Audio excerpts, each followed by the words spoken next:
নিম্ন আয়ের মানুষের কথা বিবেচনা করে ভর্তুকি মূল্যে আলু বিক্রি শুরু করেছে trading corporation of Bangladesh TCB. বুধবার রাজধানীর কাউরান বাজারে এই কার্যক্রমের উদ্বোধন করেন বাণিজ্য উপদেষ্টা শেখ বশির উদ্দিন।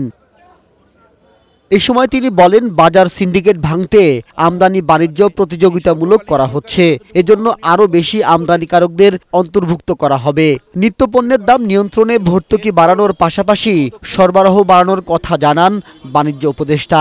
আমদানির বিভিন্ন শুল্ক, বিভিন্ন বাধাকে মানে দূর করে আমরা আরও অধিকতর লোককে সংযুক্ত করতে চেষ্টা করছি এবং আমরা আশা করছি এই উদ্দেশ্যেই আমরা মাঠ পর্যায়ে ভ্রমণ করছি। আপনাদের মাধ্যম দিয়ে ব্যবসায়ীদেরকে আহ্বান জানাচ্ছি, আপনারা সংযুক্ত হন, আরও বেশি প্রতিযোগিতামূলক ব্যবস্থা তৈরি করুন।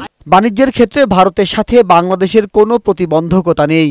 চাল, ডাল, পেঁয়াজ ও ডিমের মতো নিত্যপণ্য আমদানি হচ্ছে। তবে বাণিজ্য উদারীকরণের মাধ্যমে সব দেশের সাথে সম্পর্ক থাকবে বলে জানান বাণিজ্য উপদেষ্টা। বাণিজ্যের ক্ষেত্রে আমার কর্মকাণ্ড রাজনৈতিক না, আমার কর্মকাণ্ড হচ্ছে পরিপূর্ণভাবে বাণিজ্যিক। সো আমার কাছে Bharat, Pakistan, China is no issue.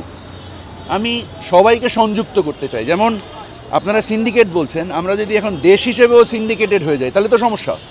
আমাদেরকে উদার ব্যবস্থা নিতে হবে এবং উদার ব্যবস্থার মধ্যে চাহিদা যোগানের একটা ভারসাম্য রক্ষা করতে হবে। পণ্যমূল্য স্থিতিশীল রাখতে ব্যবসায়ী ও প্রশাসনের তদারকি বাড়ানোর কথাও জানান বাণিজ্য উপদেষ্টা।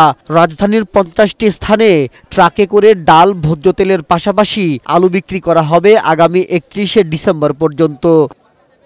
মাহবুব আজমি, বৈশাখী সংবাদ, ঢাকা।